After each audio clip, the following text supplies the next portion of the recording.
What's going on, world? It's your boy, Kuya. This is the NRW Nerds Rule the World, back for another KayFabeyBaby NRW Ring Generals Podcast. And of course, I can't do this without my NRW House of Trios champions in Webster style. How are you, sir?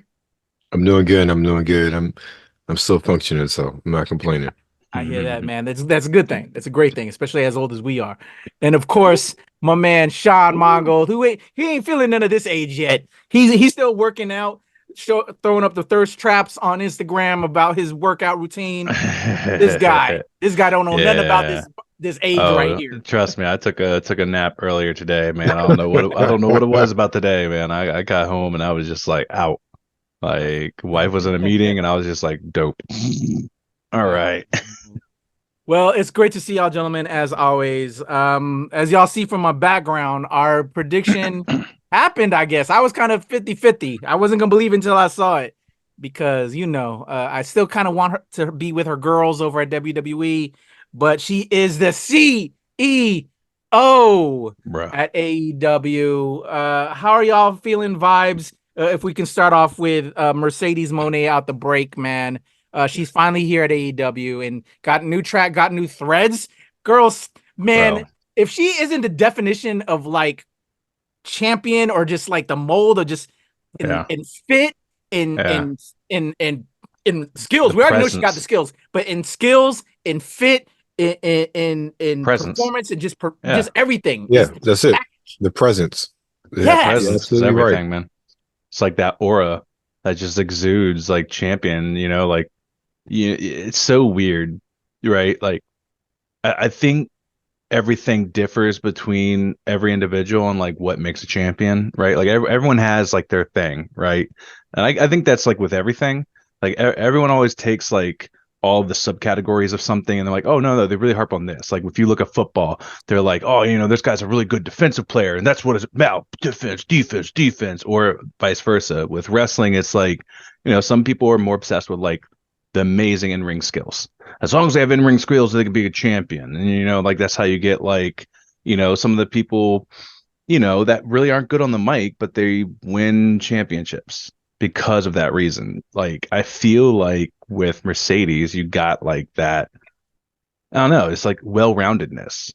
Yeah. Right? Like, you have the presence, like we said, you have the gear, you have just the aura, you have the mic skills, you got the wrestling skills. Like you have the look, like you have the package, in my opinion, like more so than anyone else. Like I think the only other person in AEW that's even close to it is fucking Britt. And they kind of had Britt as champion for years already. So they kind of like used that.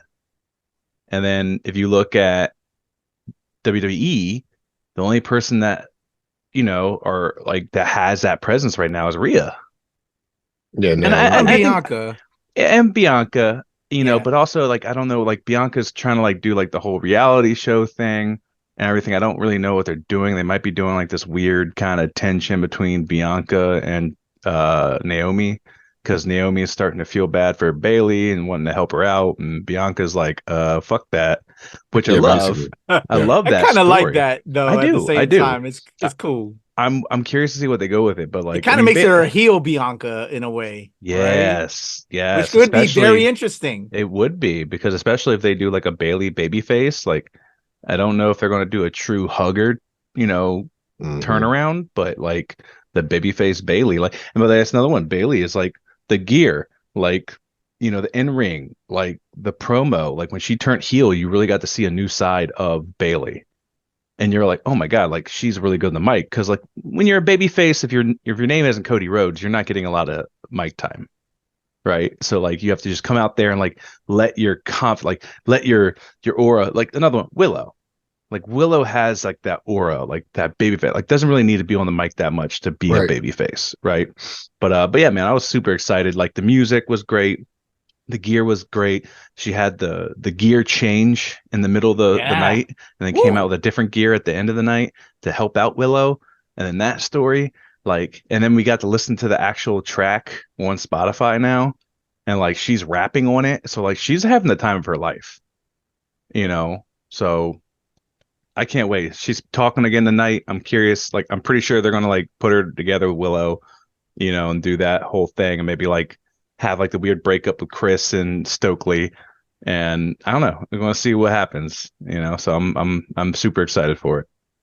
Hey, before you tell me your vibes real quick, Webster Style on Mercedes, I just wanted to interject because, and I think you can feel this with me, Webster Style. Sean is only giving it to Mercedes and DMD, which I wholeheartedly agree. And I think the reason why he's excusing it is because he isn't feeling the timeless Toni Storm. Because we are old heads. I think she is perfect. I think those are your pillars of women at AEW. Personally, is Mercedes, DMD, and timeless Toni Storm. They have the whole gimmick package. For her. All three of them have the whole package. Anyway, now go ahead. When you get, what did you say? He's being nomadic to timeless. Yeah. All right, I'm gonna let him talk. I gotta retort, but I'm gonna let him talk. Look, I will say this with Toni Storm. There is no pun intended. There's just a time when somebody falls into a gimmick and it just works perfectly. And this is because I was never a big Toni Storm fan. Same. But this gimmick, it's so entertaining. It is so engaging. And she's throwing everything into it. And she's never not been a good wrestler. I've never had anything to say about her in-ring skills. It's just that the character she's played, her personality, much like Sean was saying with Mercedes, she's never had that presence for me that makes me say, oh, okay, I need to watch her. Now it's different because of the timeless Toni Storm. But to Sean's point, Mercedes has that presence and she's grown into that. And I think, especially with her leaving the E, she's had some time to really grow that on her own without being a product of some other company, and having that direction. So she's, in my opinion, seems like she likes being able to chart her own path at this point in time with her life. And I think that is great. And it really, hopefully, and again, going back to what we talked about before, storylines and the way that she is booked in the women's division in general benefits from her presence. Because the last thing I think any of us wants is her to be there, her to be great, but the booking be absolutely horrible. Yeah. And regardless of how good she is, how good in the ring she is, how much she elevates those around her, if the booking is bad or just incomprehensible, because there's sometimes that we know there's some things that happen with AEW and like there's really cool stuff, but then it kind of goes away or disappears or things change and or there was a, no pun intended, there's a swerve and you're like, what? It has been very incoherent. They're getting better. And I know people probably listening to me like, oh, he just hates AEW. No, I like good wrestling. I like good storytelling. And I will also give people the credit when credit is due. There are a lot of things they're doing right as far as storylines concerned. Outside of Mercedes and them, we talked about Adam and Christian. Regardless of how engaging the storyline is, not they're telling a story that makes sense. With that, and that's comes. Of course, you have two greats doing that. So who worked together for years. So maybe that's not the best example, but they're telling stories that make sense. Even if I don't like them, even if I don't find them entertaining at times, they're starting to tell stories that make sense instead of just things kind of coming and going like they were in the past. And I really hope that Mercedes, her addition helps to elevate the women's division, because I told you before, I love some Thunder Rosa. They dropped the ball on her. Like straight up, they dropped the ball on her. They've dropped the ball on a lot of women that they've had. And I know Thunder Rosa was out with an injury for like almost 2 years or whatever it was. But the booking has really impacted the talent that they have when it comes to the women's division. I hope that the changes they made with Mercedes and also the money they spent with Mercedes, they put that to good use to elevate their women's division, because there's no reason why we shouldn't be talking about AEW's women's division the same way we talk about NXT's women's division and the things they're doing. Or even when I bring up TNA knockouts, there's no reason why, with the talent they have, we shouldn't have the same conversations about how awesome they are. Yeah. Agreed. Yeah. And before you retort, Sean, real quick, another thing, what actually you've complained about, and I completely agree, I think we all agree, is the blonde-haired, blue-eyed, short little girl that really couldn't hurt a fly. Like, let's be honest, your Alexa Blisses, even though this, Liv Morgan.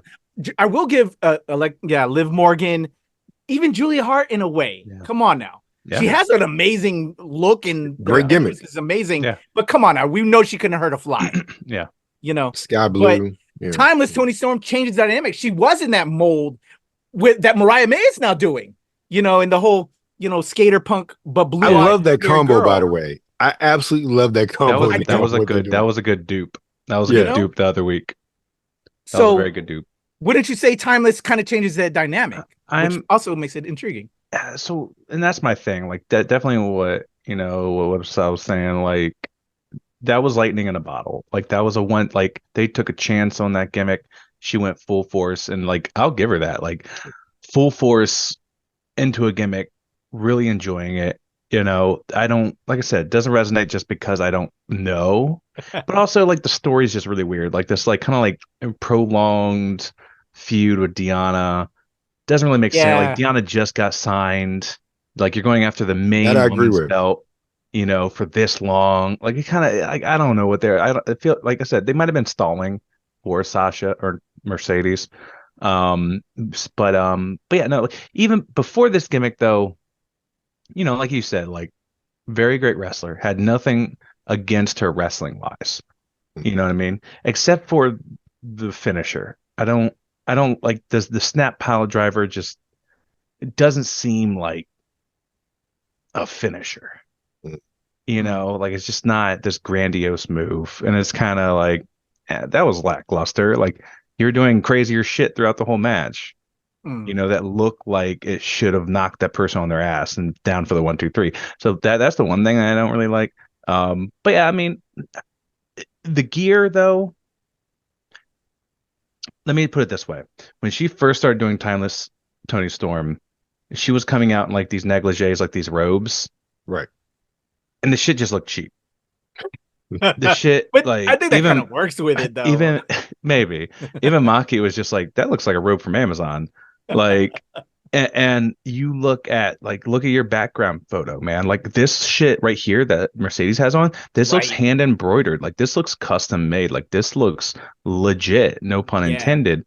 Like, and then the fit that she wore at the end of the night. Did you see the IG the shoulder bulging? Yeah, man. Oh my God, like heavily detailed. Like that costs money. Yeah, but then her husband does that kind of stuff. So I'm curious to know, like, with her being there with this kind of level of like gear and her husband also being there, like, what is that going to do to help with the costumes and like the attire for the rest of the women's cast? I'm kind of curious though if it is her husband, because I think her husband is still WWE designer, and really? And this not to knock on her husband. Her husband's fantastic, but this looks even more designer. Like I think she's like really working with I think she's paying a pretty penny to some like actual like highbrow fashion cats for what she's doing now. I'd be interested. Yeah, I don't know the behind a little bit more. But yeah, no, man, like this, just having that presence, and like, you heard the dirt sheets of her agent talking about how like WWE gave her a substantial offer, but like AEW just kind of offered a little bit more like freedom with everything, with like more creative, sense. Like more like, and then it was like mentioned mental health. So I don't know what that was about. Maybe like not being on the road probably as much. Yeah, maybe not being on the road. Maybe like some actual vacation. She also takes care of her brother, and that's important. That is also true. And I was about to bawl when she was crying. When she was, she saw her about to ball up when talking about her brother. Man, it was so good. That was such a good. But like that brings me to my point. Like that was very babyface. But like her presence and her mannerisms still give me like that bitch, you know what I mean? Like that. See, like the heel, the old school, boss shit. So I'm just curious as to, obviously she's going to turn on Willow. Yeah. So I'm curious to see, but like they've also been teasing Willow kind of being a little kind of like on a turn and a little bit. So I'm curious to see what they do with them. I'm really excited. But yeah, this elevates everything. I wasn't trying to knock any of the other women, but I think this just is going to really set them I up. hope so, man. Yeah, I agree. I totally agree. Yeah, push Thunder, bring Britt back. You have Jamie Hayter coming back. You got Serena Deeb there. You got give them time, give them more matches. I mean, please. So they got something tonight.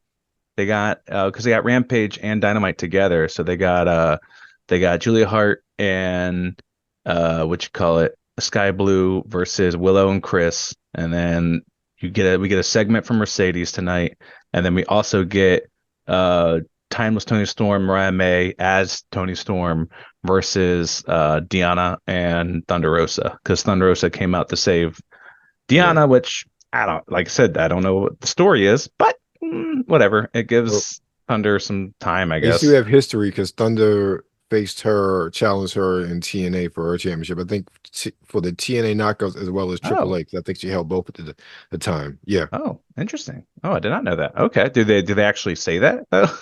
That I don't know. But I know that did happen. That's what's missing, man. I don't know if they capitalize. Same thing with the Edge and Christian thing. I don't see the cool, there's so much footage. Maybe they just can't use the WWE shit. Maybe. Yeah, true. But even mentioning it's weird to think WWE has mentioned more what people did outside of WWE now than AEW is. Yeah, it's kind of weird. Yeah, very much so. But yeah, did y'all want to run through this Dynamite? Tonight it'll be through this recording. So just anything additional, I guess, AEW before we head over to WWE. Let's take care of each branch. So let's see. So tonight we got we talked as of this recording, y'all. By the way, yeah, Wednesday. So we got the 2 tag team women's matches, which, like I said, we've kind of been getting them back and forth. They're kind of prolonged stories. Deanna and Timeless Tony Storm, then the Julia Hart and Sky Blue versus Willow and Chris. They've been having singles matches going back and forth. Stokely's been trying to get them to, cheat and use chains and shit like that. So there is a pretty cool storyline there. It's just dragging out. But of course now Mercedes is there, has kind of helped out Willow. So you throw Mercedes into that kind of TBS title, situation and see what happens. You got the Best Friends versus Don Callis family, which is Will Hobbs and Kyle Fletcher. It's going to be a good match, but story, I have no idea what it is. Right. Exactly. And this is where it gets weird. You got Chris Jericho versus Hook for the FTW championship. They just tag teamed. Chris Jericho, they don't I don't know what they they should have just kept him on commentary after Kenny got, kind of sidelined. But instead, they're just putting him into this random shit, and I don't get it, and I don't care.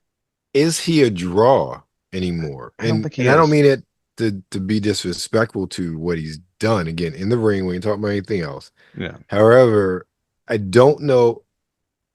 At this point in time in AEW, he's someone people tune in to watch? Yeah.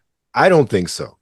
I hear that, and I just think, why am I seeing Chris Jericho again? Why is Chris Jericho Hook? Is it a Warner thing? Because I don't need Chris Jericho wrestling every week. No. Or AEW, especially when they have so much talent there. Yeah, especially now. Yeah, especially now. Maybe in the beginning, totally understood, 2-3 years ago. But right now, I don't know why Jericho really, in my opinion, should be a special attraction. You know what's crazy? You know who I don't see on this card? Who? Will fucking Ospreay. You're one of your new prize toys. But you have Chris Jericho. And that's my thing. And I think people go to the live shows for Chris Jericho because they want to sing the song. But even now he's doing the Lionheart intro, so he's not even doing Judas. So it's just kind of I don't. And what do you think about that transition? It just kind of big business completely changed with a bunch of people, and now you have Lionheart. That was kind of that was weird. Yeah, it's we wiped the slate clean, and now we're gonna represent folks. That was weird switch. They started doing it when they brought CMLL because when he was originally there, he was Lionheart, so he didn't have all these new themes. But then he just kind of kept with it. So I don't get it. I didn't watch him as Lionheart. So I don't have a connection to it. But yeah, man, I don't give a shit. I really don't care. I also don't understand the whole, oh, we were a tag team. We're good. Here's our nickname. We're Lion Hook, ha ha ha ha. Yeah, like they trying to brand out the gate. Yeah, and then all of a sudden it was just like, I want to wrestle you. I'm like, do we need it? No, we don't. We absolutely don't. I understand why they put Hook over, because I don't see Jericho winning that. I mean, the one thing I say about Jericho during his time with AEW, he has done a good job of doing his best to put over young talent. Yeah. I would definitely give him that. But also, he put over Action Andretti, and where is he? Exactly. They haven't capitalized. Yep. You're right. he's in a trio, and he's chugging water bottles. He did his job. No pun intended in that one. It's the booking. If the booking doesn't capitalize off of what the wrestler did and putting somebody over, then who can you really blame? Yeah. No, completely agree. Completely agree. Yeah, I don't really see it for that one. Like I said, we'll hear from Mercedes Mone kind of segment. So like we said, when she comes out, she's going to have her own segments. So that's great. Then we got the tag team, Toni Storm, Mariah May versus Deonna Purrazzo, Thunder Rosa. I think it's going to be a good match. Yeah, definitely. We'll see what happens. I definitely see like a Britt Baker kind of return at some point in time. I don't know if it's like during that match, because for whatever reason, like they're going to put Britt in a title scene when she comes back. So I'm curious to see where it's going to be. Like it's going to be Britt and Jamie Hayter, and that could probably be the next thing is Jamie Hayter and Britt versus Tony and Mariah May. And that's going to drag on for months and then culminate at a PPV. And then after Mercedes is done with the TBS title shit, she'll probably challenge Britt Baker. I don't know. I have a question for that. What are your thoughts on that? Yeah, what? I don't know if they're going to have Mercedes even go for the TBS title. I don't see. Okay. It's beneath her to me. Well, not even beneath her. She doesn't need to go for any title until they put her in a position to go for the world title. And I look at it this way. Willow just happens to be in that orbit of the TBS, but there's a story there which they're smartly capitalizing on. And they could build a storyline from that, just surrounding that with Mercedes. One, she doesn't need an introduction, but to establish her in AEW. And I think that combination with Willow and everybody else involved in that storyline right now is a good way of doing that. And then just move her up the card. Maybe that's when you bring in Britt and you have a feud with her. And then Mercedes goes over. And then you put her in a position to go for the title. What's the next big pay-per-view? Dynasty? That's like in April. That's too soon. Yeah. I think so. Probably All In? I think it's All In. Isn't All In next? And then Full Gear's in the fall. Yeah, the one in June in London. Yeah, that's All In. Yeah. So in my mind, it's weird. March is almost over. So June's not that far away when you really think about it. Yeah. And especially to build up a storyline that will go, several weeks, especially if she goes through a couple different competitors, you can have 2, 3 storylines in the course of the next couple months to put her in a position to challenge a Toni Storm and to have it on this humongous stage. And then full circle a year later from her being in the stands to win the women's championship at All In. Yeah. Oh, there's also hire me, Tony Khan. Hire me. There's also Forbidden Door in June. That's right. Yeah, those are close together. But I think All In would be more appropriate considering she was in the stands last year. I think that would just be beautiful. Yeah. Still from a story perspective. Yeah, that's true. I can definitely see that. Yeah, I'm curious to see. Like, I don't know. We're gonna see. We're gonna see. Yep, I mean, they got the new writer, from WWE. You got her in there. You got Mercedes giving her piece on creative. So they have the talent. Yeah. So they just gotta they get it all together. Make the story right. Okay. The co-main event is Eddie Kingston versus Kazuchika Okada. I got Okada in this one. Really? You think Okada's taking it? I do. I think one, it will bring not saying Eddie's a slouch, not by any means, but I think that will definitely bring some legitimacy to the Continental title. Also, it frees up Eddie to defend his other belts and put more focus on ROH title. Yeah, and I mean he also has a New Japan. What is it? The Strong Open, I think it is. Yeah, I can see that actually. And then kind of getting some gold to the new improved Elite. Which still, like, I love what they're doing with Okada backstage with the promos. Like, I agree. I loved it. Like, I think there's like, I've made my feelings very, very known about the Young Bucks and how fucking corny they are. Mm-hmm. And I think their corniness matched with like Okada's kind of stoicism and seriousness just works really well. I agree. I was skeptical, but it works. I was very skeptical at first, but like just because he also kind of played around with it, but it wasn't corny. Mm-hmm. So it's like these two little goofballs and like this fucking icon in the middle. It's what it gives. You know what I mean? And I really do enjoy that for Okada. And obviously that builds to something with Kenny hopefully down the line, since Hangman's suspended and Kenny was fired. But yeah, that'll be cool. It's going to be a great match. Fucking love Okada in the ring. And also I'm tired of the Eddie. I'm tired. I love Eddie. I'm tired of his fighting style. I'm just bored with it. Slapfest. Yeah, man. And like every once in a while, that's fine. But like every match, every match. I agree. I love Eddie, but I think because he's so used, he's overexposed now. Yeah, he's such a commodity. And that's one of the reasons why I think they should drop the belt, because I think Eddie is overexposed. Yeah, have him drop the belt, go back down to RH. Yeah. See what wonders that storyline, what been going on with Athena and how they've made her relatable and watchable, especially with some of the feuds she had, especially with Nia, which was Nyla Rose, which is really funny and hilarious. I think that could do him a world of good. But also, I'm just thinking about, okay, what are you doing with RH? Yeah, the fact that your champion spends more time with the Continental title than the RH title. Get that man to RH.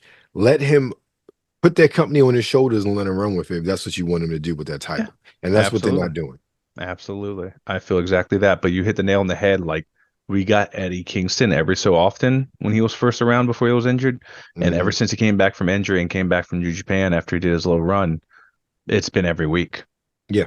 Every week there's a match. Every week it's Eddie Kingston. And, that's great for the exposure. But like you said, I think Eddie Kingston's one of those wrestlers where he's kind of like a commodity.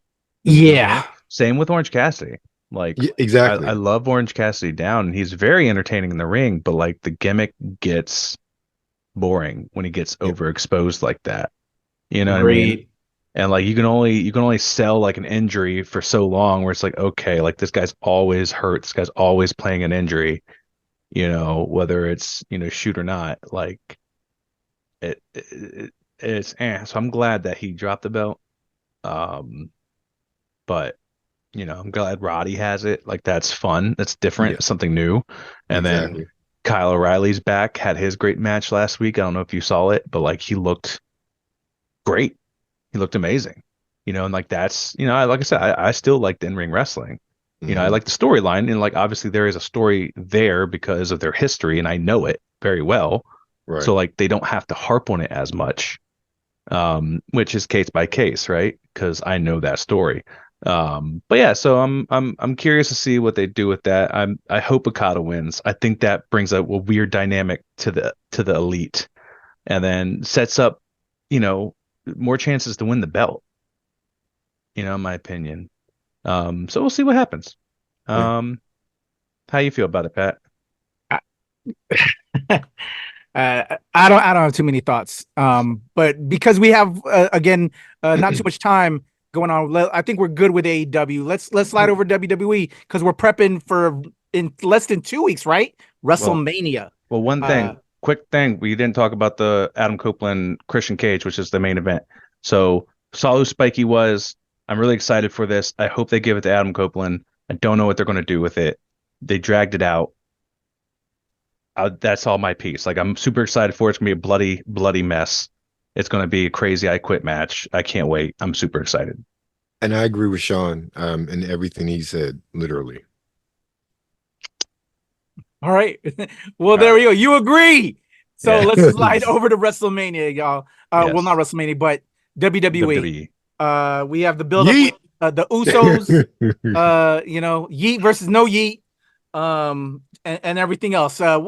What do you think about some of the build-up? Any particular matches that we're getting going on? We had Sami Zayn and Gunther, kind of look at each other at this past Raw, but we also had him. They're still letting my man in there, Chad Gable. A little conversation before he actually went out there. That's how good. are you feeling about some of this? Let me throw it to you, man. I won't say I'm salty. I'm disappointed it's not Chad. Chad's a star. I'm going to put it that way. Chad's a fucking star.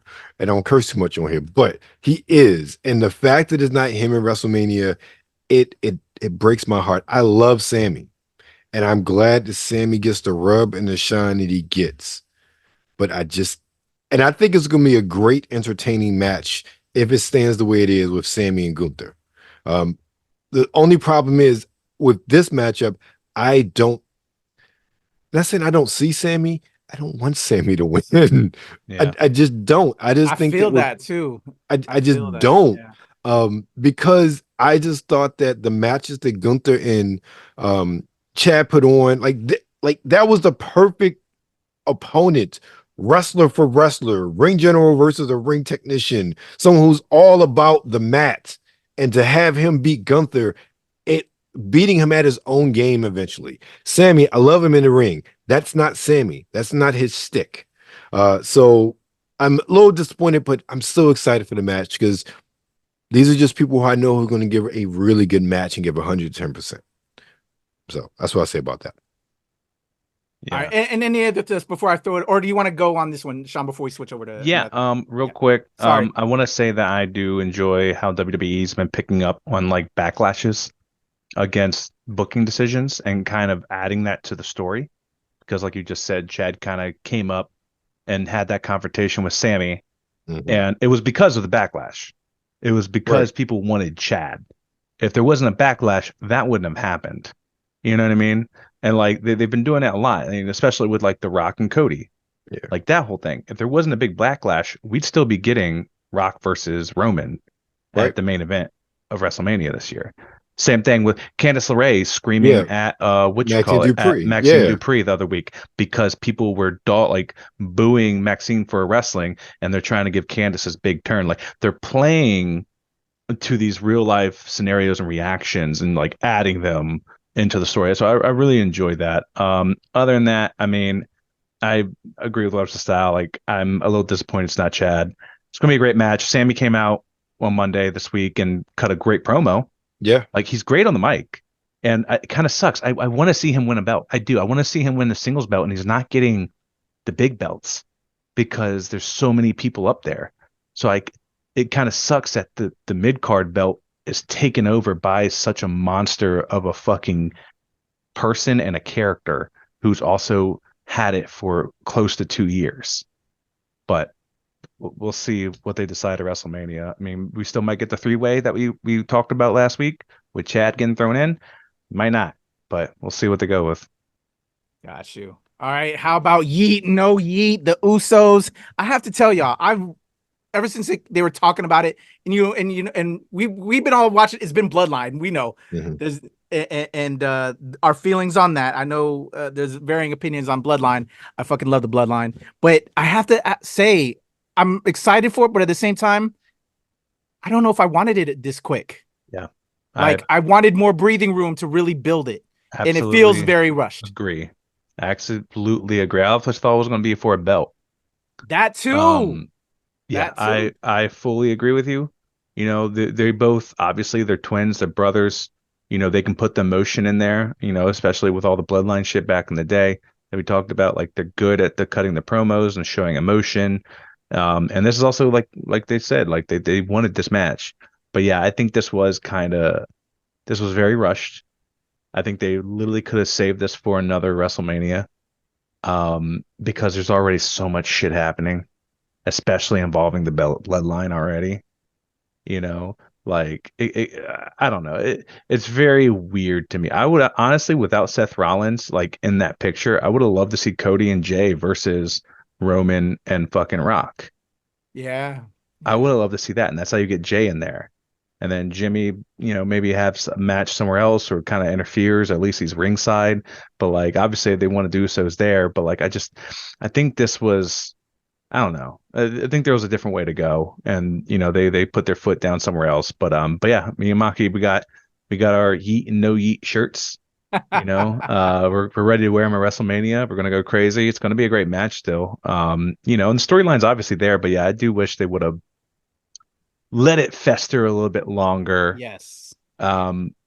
Since they kind of like haven't really had a lot of interactions since kind of separating. But it is what it is. They'll do what they want to do. How do you feel? What's your style? This is where I'm going to disagree with both you guys. Shit. I feel as though this is a storyline that's been going on for 3 years now. Even though they split them up, it's still been present. Yeah, I do understand about maybe it's you could have done it in another WrestleMania, but this is WrestleMania 40. The Bloodline is the hottest storyline they've had in years. It makes sense to me. Yes, the kind of rush to make a match. Yes, that seems rushed. I will admit that. But the storyline itself, everything was already there. They just had to pull the trigger, and they did. They just pulled it really quickly. So for me, I'm thinking it makes perfect sense. You already got Rock on the card. You got Roman on the card twice. The only person that don't have a match is Solo. Yeah. But he's gonna pop up somewhere. But no, I thought it was perfect. I thought, especially considering that we had not really had much of a card materialize over the past couple weeks outside of, we got the tag teams qualifying for the ladder match. We Intercontinental title just got solidified last week. We knew Rock and Cody and all them. That's been pretty much done in progress for the past couple weeks. That was all hands on that one, man. Yeah, that was. We just got the solidification of the women's world match, who I don't think anybody cares about as far as Becky. No disrespect to Becky. Becky needs to go away for a while. But I understand she's like one of the biggest women draws, and I get that. Those things are set. So you got 2 nights. That's a lot of material a lot of matches that still needs to be finalized with 2 nights of WrestleMania. And it just made sense to me. Yeah. I got you. One more thing before we slide off of that one. And I know you got a point real quick, Sean. Maybe this will be something too before we switch over. My thing is, okay, again, I'm excited for it, but at the same time, yeah, we a little bit rushed personally. And I hear you, Webster style. What will really also be a missed opportunity is if we don't have fucking Rikishi in there. Did y'all see the call Rikishi sign? Shout out to that brother that threw that sign right in there, and they got the great shot during Raw with them two, talking to each other face to face, and then somebody had to call Rikishi sign. Rikishi needs to be there. He needs to. I feel like we've been talking about it for like the past 2 years. Like, when is Rikishi being involved? Yeah. Do y'all think it would be a missed opportunity? I do. I definitely would be. WrestleMania 40, bring his ass out. People will pop. Have him come down there, lay a couple SmackDown, a couple. Well, not even that. Have him come down there. What are you doing? Yeah, not even that. Have him come down there. Solo tries to interfere. He stops Solo, his youngest, from interfering in the match. I like that. There you go. I like it. All right, my bad, Sean. I didn't mean to cut you off, but no, fine. We got to get Pops in there. Yeah. I was going to talk about the women's match, but I know we're about to jump to that soon. So, but yeah, with Becky, the I Quit match she had with Nia was great. We're gonna go see her. She's doing a book signing here in DC on Thursday. Oh, cool. So we'll actually be seeing her next week, which is great. Dude, send me that information. Shit, I didn't know. Yeah, 6 and I. Thursday, she's doing a like kind of like a podcast thing and doing a book signing. I'll send you that stuff. But yeah, no, my feelings always change on Becky, right? Like, on one hand, I'm like, yeah, other people need more opportunities. We should have been pushing someone else for this. But at the same time, it's like Becky had one of the most iconic main events. The first women's main event in WrestleMania history. And became like a champion. Like, that was the year of the man in 2019, right. And now it's WrestleMania 40. It's a big milestone. You need someone who has that experience and that kind of level to be a part of it. And I feel like that's why they did it. I agree. I don't think she's going to win. I think Rhea's going to retain. Oh, definitely. And then I think Becky will probably go on a break, I think, and do like a book tour thing. But yeah, I don't know. Like I said, I'm always hot and cold on Becky at certain times. It's so weird. It just flip-flops so much because, like, I love the man, but, like, I don't know. They did that weird heel turn and that beating Bianca in like 26 seconds. Yeah. And I was just like, it turned me so off, and it's hard. Yeah. Like, coming back from this is hard for me. But yeah, so we'll see. But yeah, I'm definitely excited for the J. I hope Rikishi comes out. I will pop so hard. You don't understand. I fucking love Rikishi, dog. We've met Rikishi multiple times. He always hits on Maki. It's hilarious. He's such a good dude, and he smells really good. That's awesome. Yeah, he smells really good. He smells like baby powder all the time. All right, let's keep it. Anything else WWE before we get up out of here, guys? Because we have some other things we got to do. No, I'm good. There'll be more happening next week that we can talk about. Yeah, I didn't really like Raw. Wasn't really like that grabbing for me. I'm excited for the tag team shit. Hopefully Finn and Witch's fucking face dropped. Puerto Rican Scott Hall. There you go. Hey yo, what are you doing? Oh, speaking of which, actually, what I would like to point out, are y'all peeping the rivals, the bios that they're doing as additional content? Y'all aren't listening to that? The Scott Hall one, man, was kind of heartbreaking, man. Yeah. That just as of this recording, the last bio thing that they did on a wrestler, man, just tragic how the changeover. How he was a regular looking cat before he became Razor Ramon, and then how just the Razor Ramon personality took over, kind of led him into alcohol and just the partying and everything, and it's crazy. It's just sad. Yeah, sad. Man. But y'all ain't peeping that, man. Y'all come on. What kind of wrestling fans are y'all, man? Yeah, man. I watch way too much wrestling to continue watching more wrestling content. I pull your wrestling cards, man. Right now, tonight is all about X-Men 97, so that's what I'm thinking about right now. All right, well, let me hurry up and get y'all over there to do that. Web Society, what do you got going on this week, man? Snap. Today, what is today? Yeah, so Game Bites dropped early this week on Webster Style. Also is dropping on NRW, looking at the OG Star Wars Battlefront 2, since they've been all those issues with the Star Wars Battlefront Classic Collection, which has dropped. My interview with Arizona Porn Star AZP dropped today at the time of this recording, and I have something set up for Friday. Oh, I did a react to Hermes fall winter 2024-2025 collection. So all that's going to be up, and again, we'll probably do another Game Bites before then, probably be MLB The Show 24, since it just dropped as well. All right, and Sean Mongold, Blazing Tassels, what's good? Hey, it's this weekend, this Saturday. Blazing Tassels, our cowboy country theme show. It's going to be at DC Brow. If you haven't gotten your tickets, please check us out. It's at eventbrite.com. Just look up Blazing Tassels. You'll find us. We're the only ones. Yeah, we got about like 30 tickets left, so grab them while you can. These last few days they go crazy.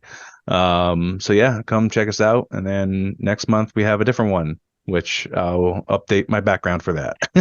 So, quick question, considering the theme, does anybody knock out a horse or somebody instead of a fist with a breast? Like a play horse and just and knock out the horse like the movie. Oh my goodness. I would love for that to happen. That would be hilarious. I'm curious. I don't know. I don't know what the acts are. Maki does. So I'm going to be just as surprised as everyone else when I'm watching. So I'm curious to see what we get. Okay. All right, y'all. There's the goodness from my boys Webster Style and Sean Mongo. Please show them love, shoot them a follow. Their links in the description below. And come see a show. Come check out my man's pod. Just all the things. And of course, it's the NRW. Nerds rule the world. Your boy Kuya P. I'm busy, man. So just you're already on the channel. So just go look over around. You'll see the hot shit we got coming. Again, appreciate y'all. We got to get up out of here, yeah, because there's X-Men 97. There's wrestling. There's too much we got to do tonight, y'all. So we got to get up out of here. All right, let's get out of here. In a 1, 2, 3. Peace. You come in my face, I'm gonna fight you. Well, you're not gonna bust a nut anytime we're in the ring. I'm gonna get off by cranking your knob just a little beyond the breaking point. When I get my hands on you, I'm gonna eat your ass like a pot of collard greens, baby. I'm gonna stretch his ass like it's never been stretched before. You can hide behind that commissioner stuff just so long until I jerk a knot in your ass. And if you don't think I'm big enough, then you grab a hold of me, and you'll know that I'm growing, my man. Within your hands, I will get as big as I need to be to do the job on you. All right, just jerk Helmsley off. There's one part of our bodies that's soft, and it ain't soft all the time, if you catch my meaning. I'm gonna come on you like nobody's ever come on you before. Just you and I getting it on like two men should do. Oh, no! That's it, right? Boy, and I'm coming hard.